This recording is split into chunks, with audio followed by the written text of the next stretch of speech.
Aujourd'hui, ma casquette d'investisseur, la taille du marché, sa composante, toutes les métriques du marché, c'est super important. Et c'est ce que je regarde en premier. Maintenant, moi, c'est pas du tout ce que j'ai fait quand je me suis lancée. Ah, il y a des exceptions. Je n'ai rien écouté. Enfin, je suis partie d'un besoin. Et c'est vrai que j'avais des convictions fortes. Un, que le marché était mal adressé. Moi, quand je me suis lancée en 2006, effectivement, le marché était très bipolarisé avec des marques pour femmes enceintes, soit peu chères et vraiment peu valorisantes, ou alors des marques très chères, pas très funky. Donc moi, j'avais la conviction que le marché avait besoin d'une marque fraîche, accessible en termes de prix.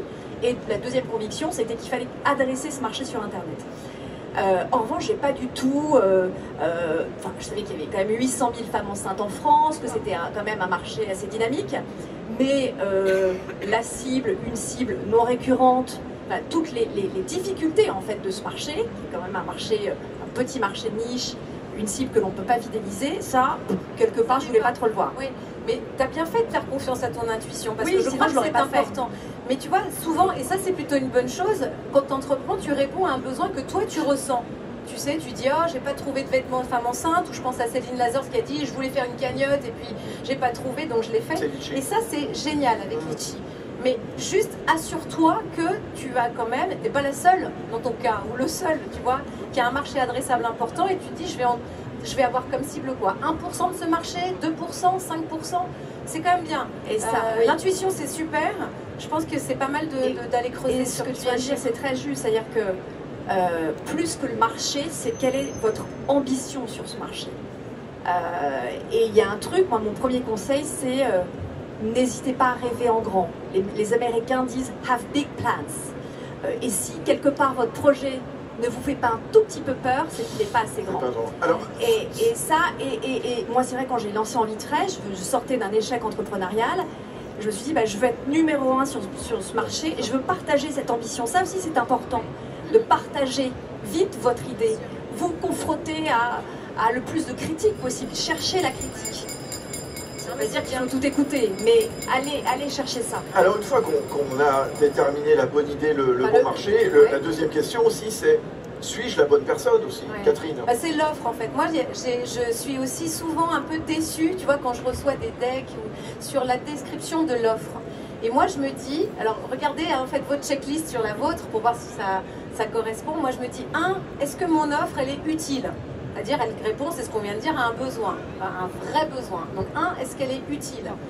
2, c'est, et là on est en 2022, peut-être, est-ce qu'elle est responsable? C'est vrai que nous, quand on a commencé dans des temps immémoriaux, tu ne te posais pas la question, est-ce que ça respecte l'environnement, la société?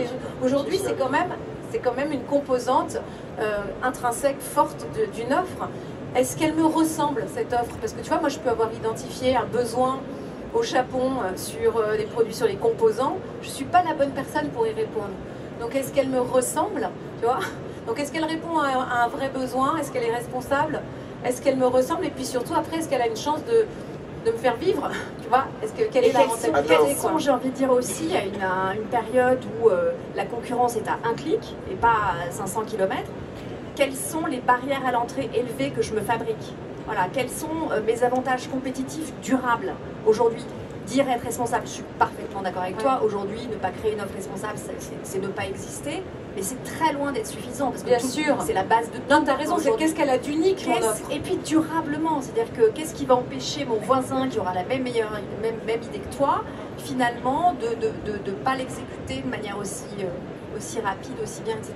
Donc il faut une barrière à l'entrée, c'est-à-dire qu'il faut que ce que tu fais toi, la construire durablement. Personne d'autre peut le faire. Enfin, ça c'est difficile à dire, mais ce que je fais, c'est plus rapide, c'est moins cher, c'est plus ceci, moins cela. Exactement. Et ensuite, l'étape au-dessus, et là c'est peut-être le troisième conseil aussi, c'est qu'est-ce qui fait que ça peut se transformer en business rentable. Mais c'est ça. Pas tout d'avoir la après la poésie, les mathématiques, environnementalement sympathique, etc. Voilà, comment je fais de l'argent, Catherine? C'est ça, c'est le troisième truc. Là aussi, c'est comment, et là c'est difficile ce sujet-là, parce que je ne sais pas si vous avez, tu vois, tu n'as pas fait d'école forcément de commerce, tu te dis comment je vais évaluer mes charges, comment je peux estimer mes revenus, comment je vais faire mon pricing, ça c'est un vrai sujet le prix, hein.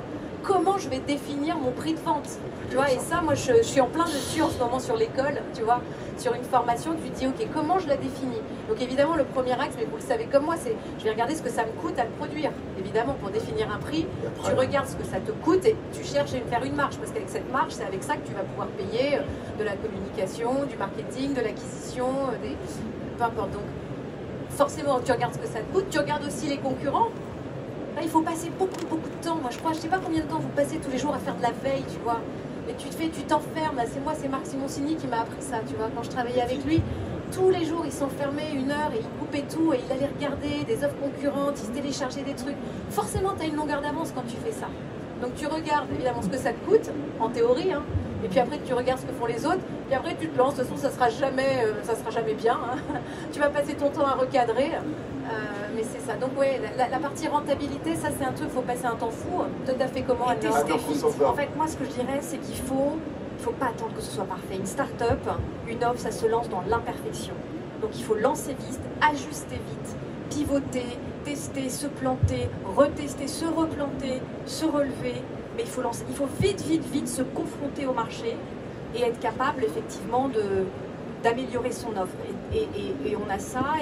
Et cette offre, elle se construit aussi dans l'amélioration continue.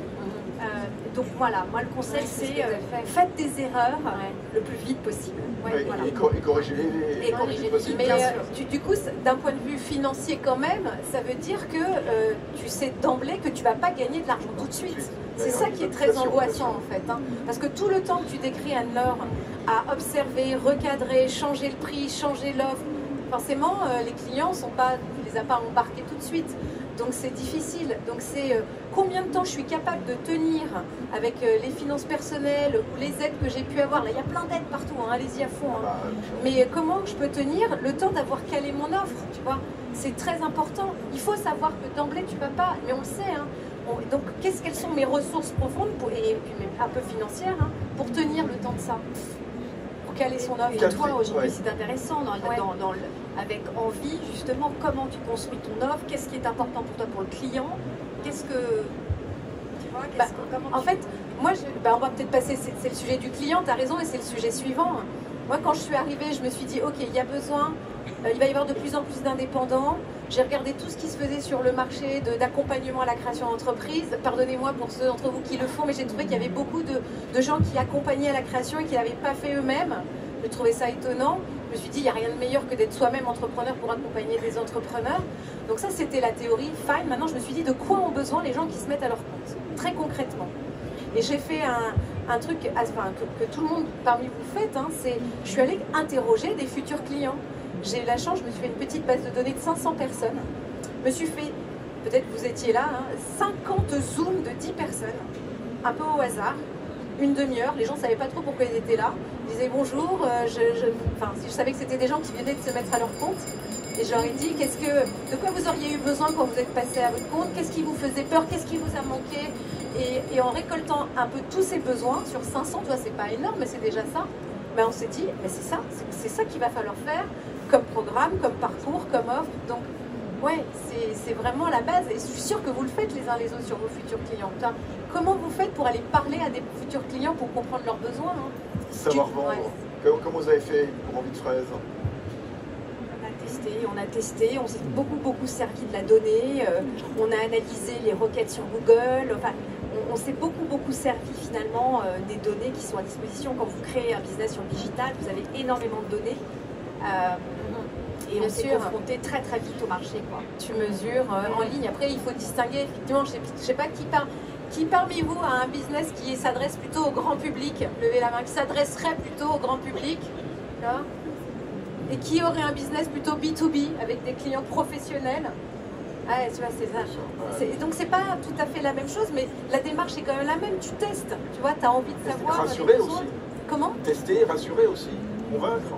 Ah ben là, ça c'est un autre sujet. Hein. Ça, on n'en parle pas ici, mais ça c'est une fois que tu es lancé, il faut être un sacré bon vendeur pour réussir à vivre de ton activité d'indépendant. Ça a apporté tout le monde, ça? Bah ça s'apprend, je crois qu'aimer vendre, ça s'apprend. Attends, j'aime bien faire des petits tests. Qui parmi vous, genre, aime pas trop vendre, genre, j'aime pas trop parler d'argent, ça me gêne. Levez la main, c'est pas grave, on est nombreux. Hein. Donc, qui aime pas trop parler d'argent, hein, vous n'aimez pas?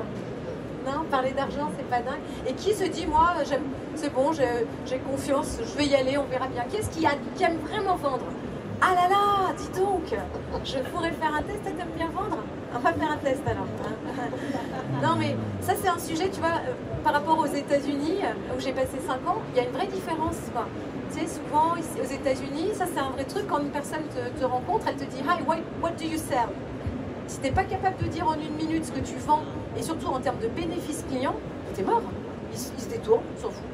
T'as beau avoir fait 1h30 de voyage, Karine peut en témoigner, on l'a fait, on avait voyagé 1h30 pour vendre un truc, la femme elle nous écoute, ça l'intéresse pas, elle s'en va. On était dans le New Jersey, on était là, elle est partie, elle ne reviendra pas, vraiment.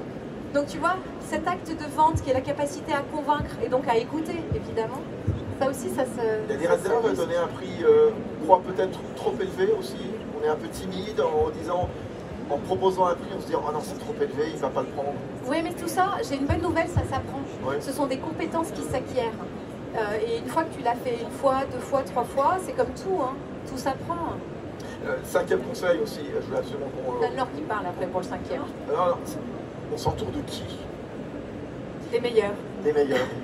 Des meilleurs, surtout Ok, des meilleurs. bon, on les trouve comment ces meilleurs? On s'associe avec quelqu'un, on recrute comment les Ça, c'était ma plus grosse erreur, effectivement, de me lancer seule. Ouais. Mais on s'entoure des meilleurs, on s'associe si possible, effectivement. Mais il n'y a pas de recette magique. Avec qui? Des gens complémentaires. Ouais. Ouais. Des très bons amis? Je pense qu'il n'y a pas de règle. Sa sœur, son frère? Tous les exemples autour de moi, je pense qu'il n'y a pas de règle. Pas... En fait, tu peux moi, forcément, je pense que quand tu es entrepreneur individuel, a priori, tu es seul, mais néanmoins, tu es dans une communauté, tu es avec des gens qui savent faire ce que tu ne sais pas faire et qui vont t'apporter ce que tu ne sais pas faire. Mais tu as raison, il faut un ancrage. Moi, je me suis interrogée sur ça, tu vois, au-delà des compétences que tu vas acquérir sur j'ai un supermarché, enfin mon marché est très solide, mon offre répond à un besoin, elle est unique, différenciante, je sais en tirer de l'argent. Le truc le plus important au final, c'est toi, tu vois, c'est ton ancrage, c'est ce que disait Hélène tout à l'heure finalement. Hein. C'est un moment, Hélène Duval. À un moment, face aux aléas, parce que tu vas vivre un sacré yo-yo émotionnel, hein, ceux d'entre vous qui entreprenez déjà, vous le savez. Waouh, c'est dur. Donc, qu'est-ce qui fait que dans les moments où il y a des turbulences, sur quoi tu t'appuies? C'est quoi ton socle? Est-ce que c'est un entourage supportif qui va être là avec toi? Est-ce que c'est ton énergie intérieure qui fait que ça va passer? Est-ce que c'est ta foi? Est-ce que c'est le sport? Je sais pas, qu'est-ce qui t'a... ton ancrage? Entreprendre, c'est un projet de vie. C'est un projet d'une vie. C'est créer une boîte, c'est totalement envahissant dans une vie, il faut le dire. Et donc c'est vrai que moi j'ai eu l'ancrage de ma famille a été très important. Le soutien, je pense que quand on entreprend, on vit finalement des roller coasters tous les jours. Et donc je pense que c'est important d'avoir le soutien de sa famille. Moi j'ai eu un soutien inconditionnel de mon mari. Et ça a été très important dans les moments difficiles. Donc ça, un ancrage familial, je pense que c'est important. Et avoir des territoires de passion et de fun autre que sa propre boîte. Voilà, parce que c'est suffisamment dur. Voilà, moi ça a été la musique et le sport, des rendez-vous, vivre le raid Amazon à l'autre bout du monde avec des copines tous les ans. Voilà, mais c'était quelque part un moteur et une source de passion et de fun. Parce qu'il ne faut pas oublier que c'est vachement important de prendre soin de soi et d'avoir du fun. Voilà, c'est envahissant. Parce que ça te donne confiance, finalement. C'est ça. Le vrai socle de tout ça, au-delà de tes compétences, c'est la confiance que tu ressens. Cette confiance en toi, en l'autre, dans l'avenir. Et ça, encore une bonne nouvelle, ça se construit, ça se travaille. Et c'est ça qui aussi fera la différence. 15 minutes chrono, vous avez réussi donc le défi. Où est-ce qu'on se trouve au Bon Conseil, l'une et l'autre ici, dans le salon, parlons-en. Voilà, et puis surtout, donner tout, c'est ça. Et puis l'école en vie, donc, elle ouvre, on va dire, 1er octobre 2022. Et les inscriptions elle commence en mai. En mai, ben voilà, c'est dans le mois prochain. Voilà, en ville. Je suis terrorisée, je vous le dis. Bon, allez voir Catherine Barma, allez voir Anne-Laure Constanza. Tonnerre d'applaudissements pour leur conseil de lancement. C'est formidable. À suite, dans un instant, un autre entrepreneur. Il a 25 ans depuis hier. Vous le connaissez, vous le lisez. C'est Hugo Travers. Hugo décrypte. On va le retrouver dans 5 minutes. À tout de suite.